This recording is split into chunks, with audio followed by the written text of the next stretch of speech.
દિવસ એક મિત્રના ઘરે જવાનું થયું. મારા મિત્રની અર્ધાંગીની યાની કે મારા ભાભીજી એના સુપુત્રને ભણાવી રહ્યા હતા. અમે પહોંચ્યા તો ભાભીજી કિચનમાં ચા બનાવવા ચલે ગયા અને મારો ભત્રીજો મારી બગલમાં આવીને બેસી ગયો. છોકરાના હાથમાં એક કોપી અને પેન્સિલ હતી. કોપી પર 1 થી લઈને 10 સુધી ક્રમાંક લખેલા હતા અને હેડલાઇન લખી હતી, માય બેડ હેબિટ્સ. મેં છોકરાને પૂછ્યું કે કોપીમાં શું લખે છે?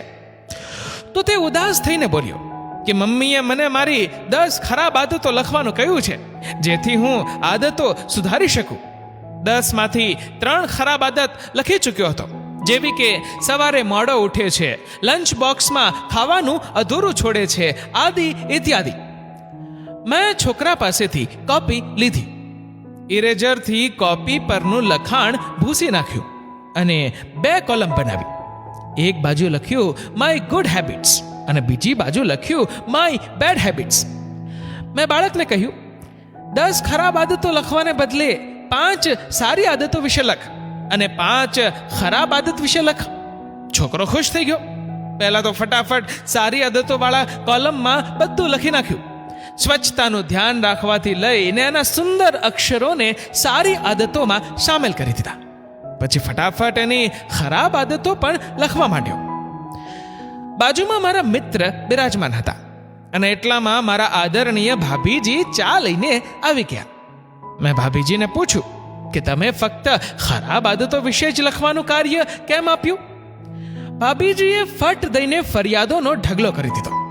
સુસ્ત છે, કામચોર છે, બહાનાબાજી કરે છે, ટાઈમ પાસ કર્યા કરે છે, આદિ ઇત્યાદિ.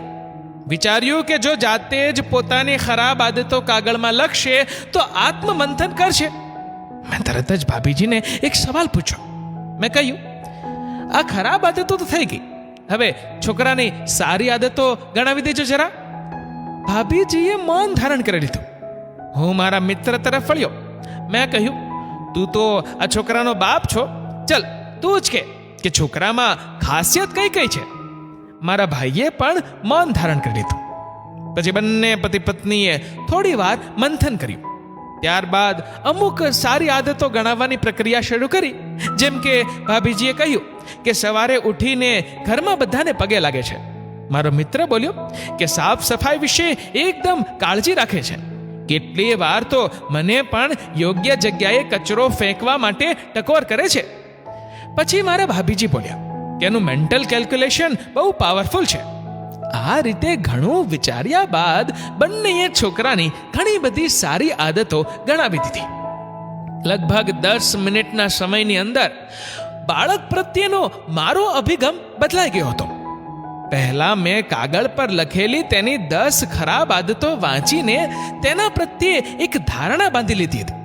પરંતુ જ્યારે મને છોકરાની વિશેષતાઓ વિશે ખબર પડી તો મારી ધારણા કાચની જેમ તૂટીને ચકનાચૂર થઈ ગઈ.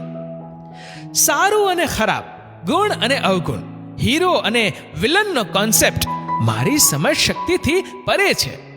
હું તો અત્યાર સુધીના મારા જીવનમાં એટલું સમજી શક્યો છું કે હર એક માણસની અંદર સારા અને ખરાબ ગુણ દોષ સમાયેલા હોય છે. ગુડ હેબિટ્સ પણ હોય છે અને બેડ હેબિટ્સ પણ હોય છે.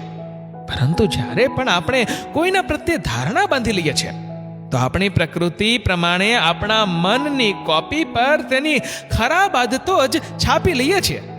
આ વાસ્તવિકતા છે કે બહુ ઓછા લોકો કોઈ વ્યક્તિની અંદર વસેલા રામને જોઈ શકે છે કે શોધે છે.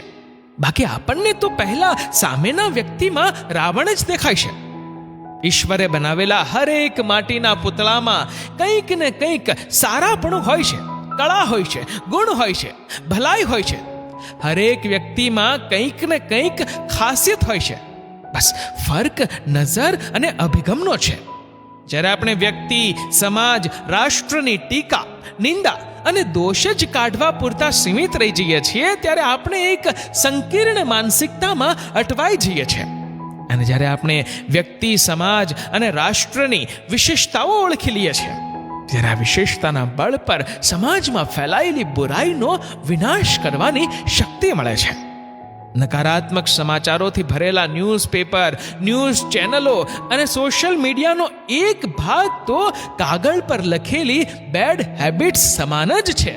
મિત્રો, આ વિડીયો વિશે તમારું શું કહેવું છે? નીચે કમેન્ટ કરીને જરૂરથી જણાવજો.